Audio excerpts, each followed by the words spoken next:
او لویه بدبخت دی هغه انسان چې په دې غټه دروازه باندې د ننوتو قسمت نه وي. يدخل الجنة من أمتي 70,000 زما د امت نه به 80,000 خلک جنت ته ننوځي بغیر حساب بغیر حساب نه. تفصیلی حدیث دا حدیث خو امام بخاری هم راوړی امام مسلم هم راوړی نورو کتابونو کې مشتي. په نورو روایتونو کې داسې تفصیل دی چې پیغمبر صلی الله علیه وسلم دا خبره وکړه چې ما ته وښوی شوه دا خبره یو پیغمبر به د قیامت په ورځ راشي 10 کسان به ورسره وي په دې دومره دعوت کې به ورسره چې څومره خلکو خبره مني 10 او بعض به راشي د هغه سره به سړی 2 سړي والنبي وليس معه احد او داسې مم ولیدو داسې راته وښوی شو چې یو پیغمبر به د قیامت پر ورځ د الله مخې ته راشي او هېڅوک به ملګری نه وي په ټول امت کې هېچا یې ملګرتیا نه ده کړې. نو بیا د اسمان په دې کنارو کې او په دې غاړو کې داسې ما ته وښوی شو چې یو امت دی خو سم غټ امت دی. وایي زه خوشحاله شم چې دا زما امت دی او ما ته وویل شو چې دا د موسی علیه السلام امت دی. موسی علیه السلام امت هم ډېر دی. وی دا غیر بعد امت وښوی شو زما هغه چې هغه ښه ډېر او په هغو کې 80,000 کسان داسې وو چې هغه جنت ته بې حسابه ننوتو. دغه حدیث تفصیل دی هم ما مختصر ذکر کو. بیا پیغمبر صلی الله علیه وسلم لاړ او دې حدیث کې اختصار شوی دغه صفات ذکر شوي دي او 80,000 کسان دا څوک ته وي دا دي دا دي دا دي دا د کارونه نه کوي. هغه نور روایتونو کې داسې دي چې پیغمبر صلی الله علیه وسلم دا خبره وکړه او بیا چېرته ده کور ته ګوره دا اوس د پیغمبر صلی الله علیه وسلم د دعوت طریقه ده. څومره ناشنا خبره وکړه 80,000 کسان زما د امت بغیر د حسابه او د عذابه به جنت ته ځي. الله اکبر. و پیغمبر د پته دی چې دا خو څه ناشنا د دین پتنګان ناست دي دوی به زړه نه کېږي چې تپوس کېږي دا څوک دي خو بس په دقه ځي ورته خبره ودروله بیا لکه کله کله یو عالم درس کې دا خبرو کې وي دا مسله به پرېږدو را روانې هفتې ته نو چې کوم شوقي د علم سره نو ده باندې دا هفته بیا نه تېرېږي چې دا به د دې مسلې څه جواب وي او دا به د شیخ صاحب څه وایي او دا به د مفتي صاحب څه وایي او کله به چې کتابونه ګوري او کله د نورو علماو نه تپوس دا هغه سړي خبره زه کوم زه ګوره د هغه سړي خبره کوم چې په دین باندې مین وي. یو خو عام خو داسې دي چې که یو عالم درس یو کال هم بند کېږي نه څه پروا یي نه هېڅ پروا نه یو کال خو دي نه 2 خو دي نه 3 دي زما څه دي زه خپله مزدوري کوم رزق ګټم ځان له څه کول غواړي خو چې کوم سړی په دین میني ده باندې دنې چې یو مسله ضایع کېږي نو زړه خوري سم. پیغمبر صلی الله علیه وسلم دا خبره وکړه بیا لاړ او صحابه کرامو منځ کې بحث شروع شو دا به څوک کېږي دوی خپله خبره کوي. هغه یو پکې دا ووایي بعضو دا ووایي چې دا به داسې خلک وي چې دوی به په اسلام کې پیدا شوي او شرک به له سره نه یې کړی. بعضو وایي نه دا به خاص خلک الله پیدا کړي او بعضو سوي او بعضو سوي دومره اوچت خلک دي ګورئ چې ځان ته نه ګوري یو دومره اوچت خلک دي نور ګوري چې دا به څوک او دا خبره روانه ده او روانه ده او مباحثه اوږده شو اکدم به پیغمبر صلی الله علیه وسلم بیا راووت. بیا چې پیغمبر صلی الله علیه وسلم راغی د دوی دا خبرو نه مجلس ته ورته اندازه ولګېدې چې اوس دوی دغه بحث کوي چې دا کسان څوک دي. دا د پیغمبر صلی الله علیه وسلم طریقه دا ملګري به داسې په شوق کې پرېښودي لکه کله چې د خیبر غزا له لاړ موږ تفصیل بیان کړی سیرت کې نو د شپې دا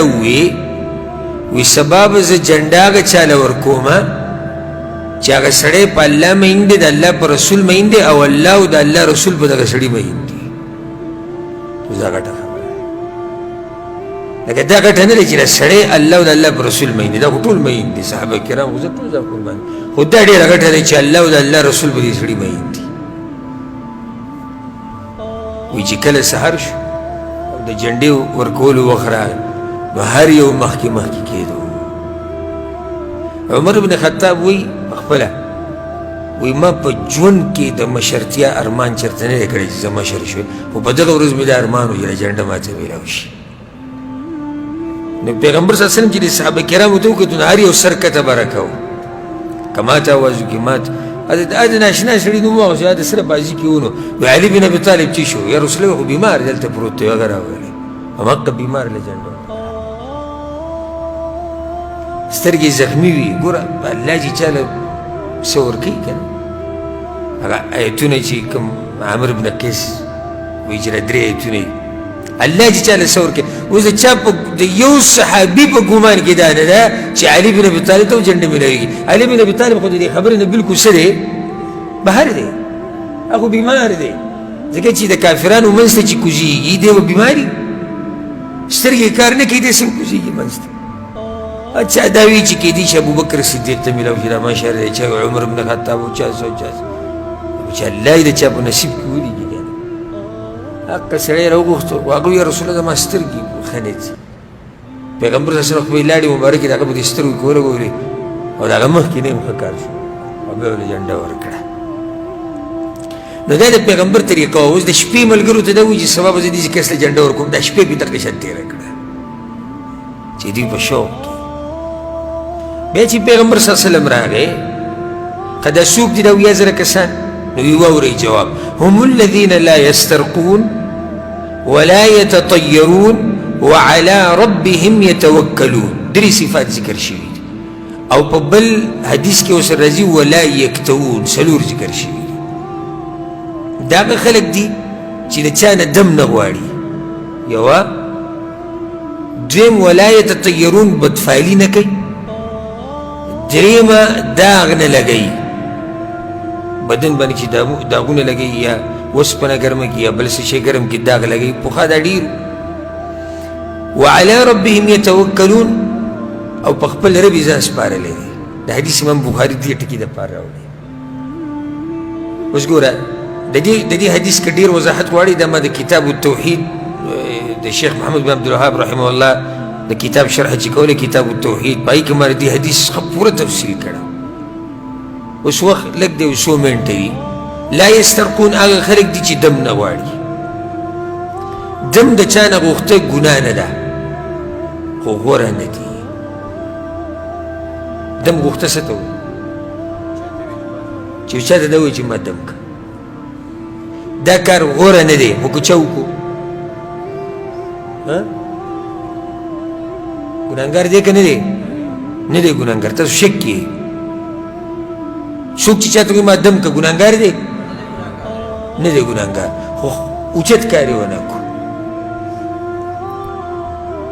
ښه دویم که څوک راشي او په تا باندې ځان نه دم واچوي لکه اوس ته دیره کې پروت دی کمره کې پروت دی بیمار یې ملګری د خوا نه څنګه لکه بېچاره بیمار او هغه د باندې دم شو ده دم غوښتلی نه یې ده غوښتلی نو دا په دغه کې نه راځي. دویم بدپالي نه کوي. بدپالي یعنې چې ته څه شي ته وګوري چې دې د لاسه به دا کېږي او دې د لاسه لکه په دې باندې خبرې توحید په کتاب کې شوي وي ښه تفصیلي وایي د پلاني دا مخکې مې ولید هغه سپېره و ځکه اوس وي دوکان ته ګیراک نه راځي. اولنې وایي سحر کې چې د چا له قرض ورکړو دوکان کې نو ټوله ورځ ګډه وړې دا بدپالي ده. وایي زه روان وم یو ځای ته تور سپی مې مخې له راغی اوس نه ځم هلته ولې وایي تور سپی راغی مخې ته د کارغه په اواز باندې د ځان له عقیده ده سپی چې وغاپي نو وایي څه کېدو والی دي او داسې نورې خبرې. نو دا د دې خلکو شان نه دی ځکه چې هر څه د الله په لاس کې دي. د سپي غپا به صحیح د کارغه اواز به صحیح او د پلاني سپېر مخ به صحیح او قرض اخیسته به صحیح هر څه چې الله لیکلي دي هغه به کېږي. دریم ولا یکتوون داغ نه لګوي د علاج دپاره حالانکې داغ لګول ګناه نه ده. ثابت دي حدیثونه دا خبرې ثابتې دي چې داغ لګول ګناه نه ده خو ښه کار نه دی. وعلى ربهم يتوکلون خپل رب باندې ځان سپارلی چې تاسو ته غټه فایده ذکر کوم دا درې کارونه چې دوی نه کوي دا هم د دې د لاسه نه کوي چې په خپل رب ځان سپارلی لکه دا پکې بله فایده وایي د چا نه دم نه غواړي صحیح شو که نه بدفعلي نه کوي داغ نه لګوي او په خپل رب توکل کړی نو بل شانې کا په خپل رب توکل کړی دی نو د چا نه دم نه غواړي بدفعلي نه کوي او داغ نه لګوي دا فایده ټوله د څه د لاسه ده توکل د لاسه چې ځان الله ته وسپارو د دې خبرونه الله وساتو عقیده مضبوطه ده بنیاد مضبوط دی بله دا فایده والا یو حدیث کې داسې راځي چې زما په امت کې به 70,000 او یا زره کسانی او 700,000 یعنی 200,000 ولاکه شو ولاکه نو یو حدیث کې دی یو حدیث کې ولاکه تذکره شوه یو حدیث کې داسې راځي د الله رحمت خو پراخه دی امام ترمذي دا حدیث راوړی امام احمد هم راوړی مع كل 70,000 دا هرو زرو سره به اویا زره نوري یعنی اویا زره دي ابتدایي عدد شو دی اویا زره په اویا زرو کې بیا د هرو زرو سره اویا زره نور دي نو دې سره امید پیدا شي د انسان یو حدیث کې داسې هم راځي چې د هرو زرو سره اویا زره دي او بیا 3 چونګه خلک د الله د طرف نه دا به جنت ته ځي 3 چونګه به د الله د طرف ته بل حدیث کې داسې راځي امام احمد راوړی وی چې کله ماته دا خبره وشوه فاستزدتو وی ما خپل رب ته وی چې یالله زیات که دا کسان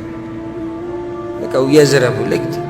یالله زیاتې که فزادني مع كل 70,000 وی الله وی چې زیات مې کړو د هرو زرو سره به اویا زره شي د هرو زرو سره به اویا زره شي بیا به وروسته تاسو حساب کوئ چې اویا زره دي او هر زر سره اویا زره شي دا څومره لوی مخلوق دی دا به بې حسابه او بې عذابه جنت ته ځي